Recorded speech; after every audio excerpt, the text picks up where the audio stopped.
하면서 합니다. 봄이 왔어요. 제2여전도회가 어제 번개를 갔다 왔습니다. 하늘이 치는 번개 말고 잠깐 벌써 여행 갔다 왔는데 사진을 보니 와 정말 봄이다. 귀한 봄 소식을 주셔서 너무 감사드리고 더 감사한 것은 안전하게 갔다 오셔서 너무너무 감사드립니다. 네, 제 목회의 비전은 따라합시다. 해피데이, 전도잔치. 전도를 좋아할 사람은 없습니다. 네, 부담스럽거든요. 제가 해보니까 해피데이처럼 전혀 부담되지 않는 전도가 이 세상에 없어요. 왜냐하면 여러분 간지 보이시죠? 주보 안에 지난주에 여러분이 작정하신 분들이 59명이 108명을 작정했는데요. 우리가 초청하는 4월 13일인가요? 그때 16일날 108명이 나와도 상관없고요. 0명이 나와도 상관없습니다. 왜냐하면 오게 하는 건 누구 책임이에요? 따라합시다. 하나님 책임이다. 누구 책임이에요? 전 부담이 없어요. 왜? 그날 우리가 선물을 내게 준비했듯이 간에 0명이 오시든 108명이 오시든 이건 하나님이 알아서 하는 문제고 우리 뭐냐? 오늘부터 뭐 해야 됩니까? 작정한 때부터 기도하고 이제 다음 주도 선물 나가면 선물만 전달해 주는 것은 우리의 몫이고 성령께서 오가는 것은 알아서 하실 줄로 믿습니다. 그래서 지금 제가 작정한 사람도요. 작정한 사실 모르고 있어요. 저만 알고 있어요. 다음 주에 선물 나가면 목사가 작정했구나 그렇게 아시게 될 것입니다. 네, 지난주 말씀 복습합니다. 첫째로 모세와 미리암은 하나님을 찬양하는데요. 이스라엘 백성이 출애굽해가지고 한참 오다 보니까 앞에는 홍해가 넘실거립니다. 뭘 해요? 빨리 알아서 하세요. 자, 2번 시작했습니까? 앞에는 홍해가 넘실거리고 뒤에는 애국 병사들이 전차를 타고 600명, 적어도 한 1200명의 군사가 먼지를 달려오는데 이때 바로 모세가 기도하지요. 기도함으로 이스라엘 백성들은 홍해를 마른 땅으로 건너고 600대 전차 약 1200명은 수장대에서 물러가 들어간 줄로 믿습니다. 이 모습을 영상 기억나시죠? 이스라엘 백성들 보고 감동하는데 모세가 찬양합니다. 미리암 찬양을 백성은 또한 같이 찬양한 것이 첫 번째 돼지였고 두 번째로는 따라합시다. 믿음의 길에도 마라가 있다. 홍해를 감격적으로 걷는 이스라엘이 정말로 은혜 충만했는데요. 한 3일 정도 가니까 그때 애굽에서 가져왔던 물이 다 똑 떨어져 버려요. 목이 마르자 모세에게 원망합니다. 물을 주십시오. 물을 주십시오. 그래서 하나님께서 좀 가다 보니까 오아시스가 하나 나왔는데 그 사람들이 너무 기뻐서 물을 마시면 물이 썼다 달았다 썼어요. 그래서 에이 뒷사람이 입을 먹지 마라. 그래서 그 이름을 뭐라 했어요? 진짜로 그 지명의 이름이 지금도 마라예요. 그래서 마라는 뜻은 쓰다, 고통스럽다. 그런데 모세 그 마라에서 기도할 때 하나님께서 나무를 지시하시고 그 나무를 넣을 때 쓴물이 단물로 치료된 줄로 믿습니다. 그래서 하나님이 내가 누군지 알아? 치료의 하나님이야. 여호와 좋다 말고 그럽시다. 라파. 여호와 라파. 그게 바로 거기서 여호와 라파의 하나님이 나온 것이고요. 그리고 세 번째로 따라서 마라를 지나면 엘림이 있다. 그래서 이제 하나님은 내로 마라를 지나고 나서 좀 있으니까 엘림이라는 것을 강조했는데 그래서 엘림에는 샘이 12개가 있어가지고 한 지파대로 줄을 서서 마음껏 물을 먹을 수 있게 되었고 또한 종려나무 한 20m 있었는데 종려나무가 70그루가 있어가지고 한 지파당 5개의 나무에서 푹 쉴 수 있는 그런 편안함을 누리는 것이 지난주 말씀이어서 여러분 삶의 현장에서 마라에서 엘림을 경험하시기를 주의 이름으로 축원합니다. 오늘 본문은 뭐냐면 이제 출애굽한 지 한 달 반 정도가 돼서 따라합시다. 신광야. 오늘 광야에서 벌어지는 일을 통해서 하나님의 음성을 들으시기를 주의 이름으로 축원합니다. 자, 첫째로, 자, 기도보다 원망이 더 쉬운데요. 2절을 같이 봅니다. 시작. 이스라엘 자손 온 회중이 아멘. 자, 엘림이라는 곳에서 마음껏 목을 축이고 푹 쉬었던 이스라엘 백성들이 참 며칠 또 간다. 그런데 보니까 이제 그동안 한 달 반 되니까 애굽에서 가져왔던 비상식량이 다 또 떨어진 겁니다. 뭐가 고파요? 이번에는 배가 고프네. 그래서 모세에게 뭐라 말하냐면 읽어드릴게요. 여호와께서 우리를 이집트 땅에서 죽이시는 것이 차라리 더 좋을 뻔했소. 이집트에는 고기 삶는 솥도 곁에 있었고 빵도 배부르게 먹었어. 그런데 당신은 우리를 이 험한 광야에 이끌어서 굶어 죽게 하고 있소라고 모세에 대해서 원망합니다. 지금 원망한 이스라엘 백성들은요, 지금 출애굽에서 약 한 달 반 정도가 되었는데 그 사이에 10가지 재앙을 통해서 하나님은 전능하시다는 것을 깨달았고요. 또한 홍해를 마른 땅으로 건너므로 말미암아 하나님이 나와 함께 하시구나라는 것을 직접 몸으로 체득하였고, 또한 말을 통해서 뭐 하시는 하나님? 치료하시는 여호와 하나님을 경험했음에도 불구하고 지금 모세에 대해서 뭐가 고프다고? 배고파 죽겠다고 왜 오늘 이 아무것도 없는 곳으로 있느냐고 지금 원망하고 있습니다. 이 사람 참 머리가 좋은 것이요. 지금 백성들은 참 머리가 좋은 것이 하나님이 살아있다는 것을 안다고요? 모른다고요? 아니까. 실은 이 모세에게는 원망하지만 참 하나님께 직접 대놓고는 말을 못해요. 근데 지금 이것이 두 번째거든요. 그래서 이 모세가 가만히 있지 않고 모세가 그럼 원망이 무엇인지를 정리하는데 7절에서 뭐라 말하냐면 이렇게 말하고 있어요. 이는 여호와께서 너희가 자기를 향하여 원망함을 들으셨습니다. 이 말은 이는 하나님께서 이스라엘 백성들이 하나님을 향하여 원망한 것을 귀로 들었다는 얘기고 8절에 보면 너희의 원망은 우리를 향하여 한 것이 아니라 여호와 하나님을 한 것이다. 같이 합시다. 하나님을 한 것이다. 여러분 지금 모세가 뭐라고 말하냐면 여러분 지금 여러분이 저를 원망하고 있지만 여러분이 지금 저를 원망하는 것은 곧 누구를 원망하는 것이다? 하나님을 원망하신 것이요. 딱 지금 깔끔하게 말을 하고 있어요. 그래서 제가 어쩌면 우리 사람에게도 원망의 유전자가 있을 것인데 과연 그 유전자가 언제 시작되었나 보니까 창세기에 벌써 그 원망의 유전자가 벌써 지금까지 흘러내려고 있어요. 창세기에 보니 남자가 있어요. 누구예요? 이를 최초의 남자 아담. 하나님이 아담을 짓고 너무 좋아가지고 보기 좋았어요. 아담이 어디 살았습니까? 에덴 동산. 아담이 정말 혼자 신나게 딱 뛰어다니는데 왠지 뒷모습이 어떻게 보여?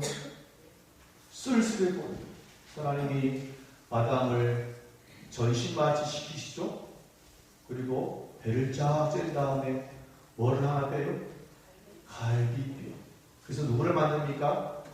하와. 그래서 남자와 여자 누가 더 똑똑하겠어요? 여자. 네, 최신 버전 있잖아요. 그래서 부부싸움하면 남자가 말이 안 되니까 예시를 가지고 주먹이 낚는 거예요. 말싸움이 지니까 그런 거예요. 그래서 이제 아담이 딱 마취를 펴서 보니 왜 예쁜 여자가 내 앞으로 걸어오네. 하나님의 손을 빌려서 그래서 뭐라 합니까? 이는 내 뼈 중에 뼈요 내 살 중에 할렐루야. 자, 미국 청년 일어나보세요. 네, 앞으로 청혼해야 되잖아요. 내 아루라고 하지 마시고 같이 합니다. 이는 내 뼈, 아니 결혼할 사람 말고 합니다. 뼈 중에 뼈요 살 중에 살이라. 할렐루야. 결혼할 줄은 믿습니다. 할렐루야. 지금 날은 정했어요. 아직 여는 미정인데 월과 일이 정했으니까 여러분 기도하셔. 아담이 너무 좋아가지고 이는 내 뼈 중에 뼈 살 중에 살이라 해서 꼬셔서 이제 결혼을 하고 얼마 안 있어서 이제 선악과 사건이 벌어지는데 하와가 따먹었어요.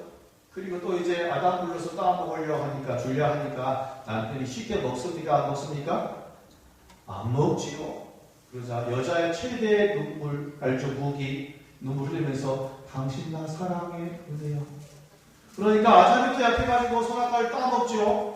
하나님이 그 다음날에 천문을 냈어요. 불러가지고 하와 너 왜 따먹었어?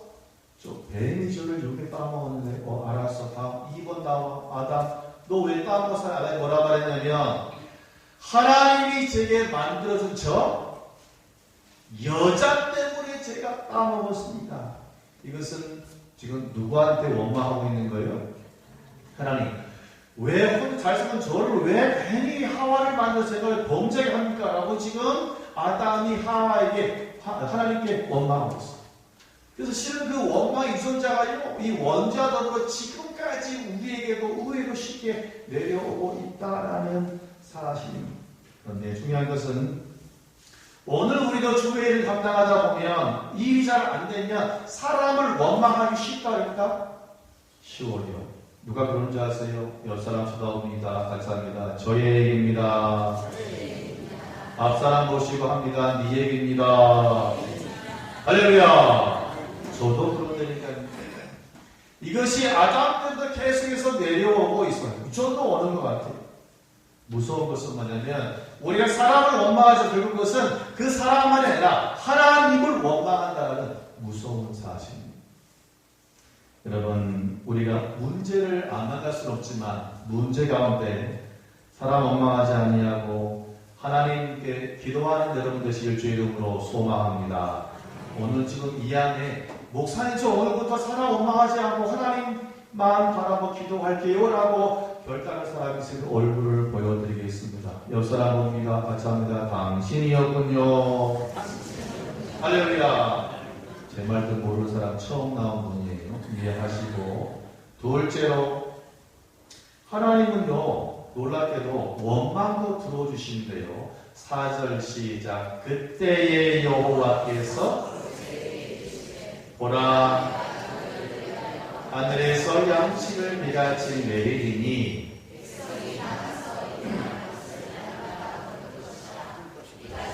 그들이 아멘. 만약 제가 하나님이라면 만약 여러분이 하나님이라면 원망하는 자에게 응답하겠습니까? 안 하겠습니까? 저 같으면 안 할 것 같아요. 저 같으면 원망하는 자에게 응답하지 않을 것 같은데 하나님은 놀랍게도 원망하는 자에게도 응답한다 안 한다? 방금 써놨어요. 뭐라고 써놨어요? 응답하신다. 따라합시다. 하나님은 원망하는 자에게도 응답하신다. 그래서 출애굽의 약 40년 기간 동안에요. 이스라엘 백성들이 10번 정도 원망합니다. 그러면 몇 년에 한 번 꼴이에요? 4년에 한 번 꼴이에요. 그럼 이게 자주 한 겁니까? 가끔 한 겁니까? 근데 우리 성경을 빨리 읽다 보니까 맨날 하는 거 같잖아요? 네, 이거 대단한 거예요. 10년에 한 4년에 한 번 꼴로 원망했는데 문제는 원망이요 두 가지 있어요. 즉 원망형 기도는 두 가지인데 첫 번째는 따라합시다. 생계형 원망. 두 번째 따라합시다. 욕심형 원망. 즉 성경에 보면 원망이 두 가지입니다. 하나는 생계형 원망이고 하나는 욕심형 원망. 생계형 원망은 뭐냐면 지금 이것을 먹지 않으면 죽는 거예요. 목말라 죽고 배고파 죽는 것은 생계형 원망.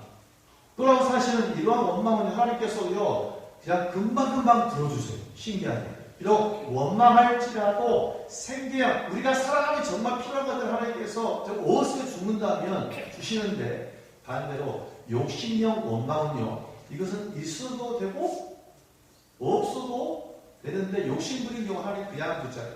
민수기 11장을 보면 이스라엘 백성들이 한 출애굽 한 3년 지났을까요?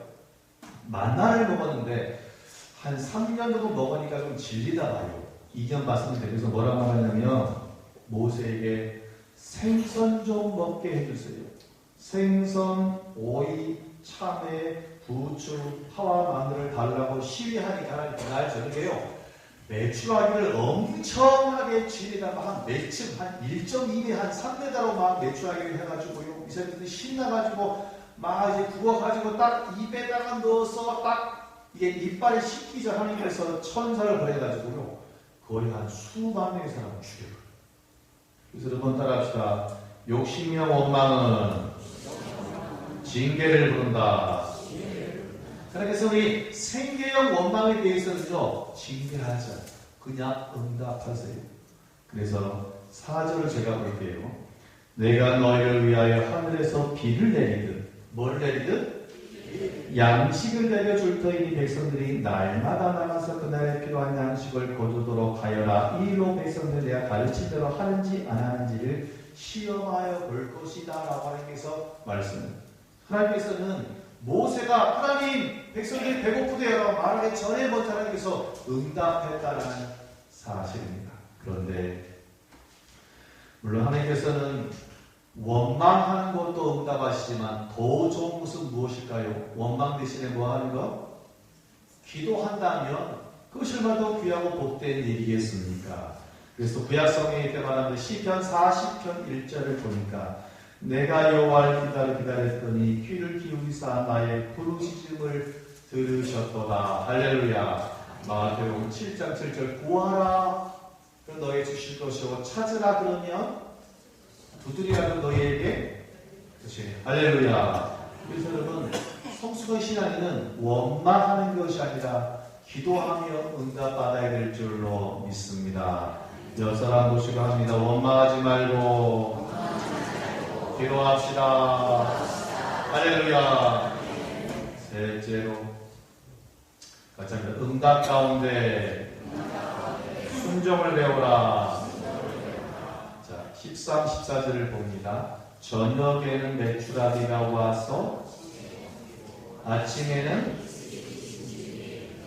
그 이스라엘 마른 후에 광야 지면에 작고 둥글며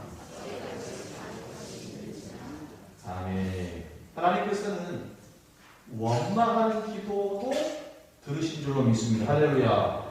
네, 방금 말씀드린 12절에 뭐라 하냐면 너희가 해질 때에는 고기를 먹고 아침에는 떡으로 배부르리니 내가 여호와 너희 하나님인 줄 너희가 알게 될 것이다. 그래서 저녁에는 뭐가 되냐면 따라서 메추라기 내리고 진에 내려가지고 그것을 잡아서 구워 먹겠죠. 그리고 아침에는 아침 이슬이 내리죠. 제가 이스라엘 가보니 실제로 그 동네는 이 일교차가 심해서요. 제가 차를 렌트를 했는데 그 창에 와이퍼로 닦아야 될 정도로 그렇게 이슬이 많이 내려요. 근데 보니까 이게 만나가 뭐였냐면 이슬이 내렸으니까 이슬이 해가 뜨면 마르겠죠. 마르니까 우리 마치 겨울에 차에 성이 끼죠. 설이 끼잖아요. 설이. 이런 것처럼 긁어부대는 것처럼 마치 한 밀가루 같은 것이 있어서 그것을 떡으로 만들어서 먹었더니 너무 맛있네. 사람들이 모세에게 물어본 거예요. 모세, 이게 뭐요? 이게 뭔데요? 이게 따라서 만나. 그래서 이게 뭐냐? 되게 맛있네. 꿀가베 같이 맛있다 해서 그 이름을 만나라는 거예요. 그래서 바로 이제 저녁에는 메추라기가 쌓여서 고기를 구워 먹고, 그래도 추우니까 동네가 아침에는 또 밀가루 같은 내려가지고 그것을 몇 년간 먹었냐면 가나안 땅에 들어가는 40년 동안 하나님께서 그들을 먹이신 줄로 믿습니다. 그래서 첫 만나가 내리던 때 그때 모세가 하나님께서 뭐라냐면 레위들에게 여봐라 당장 가서 항아리를 가져와라. 뭐를 담으라고? 만나를 담으라. 그래서 만나를 그 항아리에다 잘 넣어요. 그것을 보관해서 나중에 후대 사람들이 항아리 보면 뭐라 생각했어요? 아, 광야에서 우리 백성들을 40일 동안 먹으신 하나님을 그리죠. 그래서 그 항아리를 그냥 정도시에 나중에 송소를 만들고, 송소 안에 뭐가 있어요? 지송소가 있고, 지송소의 제일 중요한 건 먹게? 먹게를 열고 그 안에다가 딱 넣었어요. 하나님께서 함께 하신 놀라운 역사를 거기다 넣은 것이죠. 그 대신에 이 만나에 따라합시다. 주의사항. 이 대신 만나는 그냥 주의사항이 아니라 만나는 원래 월화수목금토일. 우리로 말하면 이 매일 대신에 따라합시다. 7무 6더블. 그래서 그 시대로 말하면 월화수목금토일 주일날 칠무 주일날에는 만나가 내리지 않아요. 주일날이니까. 그럼 그날은 나가고 만나를 구하나 못 구한다? 못 구하는데 6일째이죠. 6일째. 월화수목금 그때는 곱빼기로 줘요. 곱빼기로 줘가 그때는 2배 이상 토요일날 시경을 하면 토요일과 주일치를 2배 이상을 거두어 드려요. 그러면 그것을 이제 토요일과 주일을 먹어요. 이것이 만나의 법칙인데 또 이 주의사항을 안 까먹은 사람이 있어요. 또 의심한 사람이 있어가지고 어떤 사람은 매일 귀찮으니까 그냥 수요일 정도에 나가서 한 3일치를 모은 거예요. 수요일날 저녁을 맛있게 먹고 그 다음날 봤더니 이틀치가 어떻게 되었더라? 썩어버렸어요. 또 어떤 사람은 또 6일째 토요일날 또 나가서 그냥 귀찮으냐 하루치만 넣지 하고 그 다음날 나갔더니 주일날 있다 없다? 그래서 뭐냐면 실은 이 만나 메소통이 사람에게서 물론 그를 먹기 쉽고도 있지만 순종과 불순종이 실은 교훈을 또 우리에게 말씀하고 있다는 사실입니다. 그래서 여러분 순종함을 복받은 사람이 누구냐면 따라합시다. 베드로. 누가복음 5장 보면 예수님이 베드로를 보고 사건 나오는데요. 제가 낚시를 해보니까 또 우리 주위에 이 어업하는 분들을 제가 시골에서 만나보니까 고기가 낮에 많이 잡힌다, 밤에 많이 잡힌다? 밤에 잡혀요. 그리고 낚시줄이 빨간색이 됩니까? 하얀색이 됩니까? 네, 반드시 낚시 목줄은 하얀색이 돼요. 색깔이 있으면 고기가 보고 안 문다니까요. 그래서 실은 역시 밤에 잡아요. 밤에도 안 보이는 이 배가 매청 나가서 베드로가 친구가 더불어서 바다에 나갔는데 갈릴리 바다에서 한 발도 못 잡고 피곤해서 이제 그 다음날 새벽에 와서 이제 뭐를 씻고 있어요? 그물을 씻어요. 또 나가야 되니까. 근데 갑자기 웬 청년이 한 400명 군 같은 볼때 같은 사람을 이끌고 오더니 갑자기 부흥회를 합니다. 근데 마침 또 예수님이라는 청년이 베드로의 배를 강대상으로 사용해가지고 말씀을 전해요. 한참 말씀을 전한 다음에 예배가 끝난 다음에 예수님이 베드로에게 뭐라 말하냐면 따라합시다. 깊은 데로 가서 그물을 내려 고기를 잡으라. 대낮에. 여러분 다시 대낮에 해야 돼요? 밤에 해야 돼요? 그물은 밤에 쉬어야 되거든요. 이 전문가인 베드로가 지금 볼 때 이 30살의 이 젊은 청년 딱 보니까 목수 같은데 도저히 실은 경험사보다 말도 안 되지만 베드로가 지금 자기 배를 강대상으로 쓰면서 뭐를 들었습니까? 한 2-3시간 동안 말씀을 바로 앞에서 침튀기면서 들었겠죠? 뭐라 말하냐면 선생님 우리들이 밤새도록 수고하였을 때 잡은 것이 없지만은 말씀에 의지하여 그물을 내리리라. 할렐루야. 그래서 순종하여 나갔을 때 정말 만선보다 더 심한 그물이 찢어지는 그러한 놀라운 응답을 받은 줄로 믿습니다. 실은 이 베드로의 놀라운 이 어획의 만선의 축복의 역사는요, 단순히 다른 것이 아니라 순종하는 것이 얼마나 귀하다는 것을 보여주고 있는 것입니다. 그래서 만나 메소인 또한 우리에게 순종이 귀하다는 것을 우리에게 말하고 있습니다. 말씀을 정리합니다. 하나님은 원망조차도 뭐 하신다? 들으십니다. 이왕이면 원망함으로 얻는 것이 아니라 기도함으로 얻는 여러분 되시기를 주의 이름으로 축원합니다. 기도하겠습니다. 하나님 아버지 감사합니다. 우리는 원망하기 얼마나 쉬운지 모르는 그러나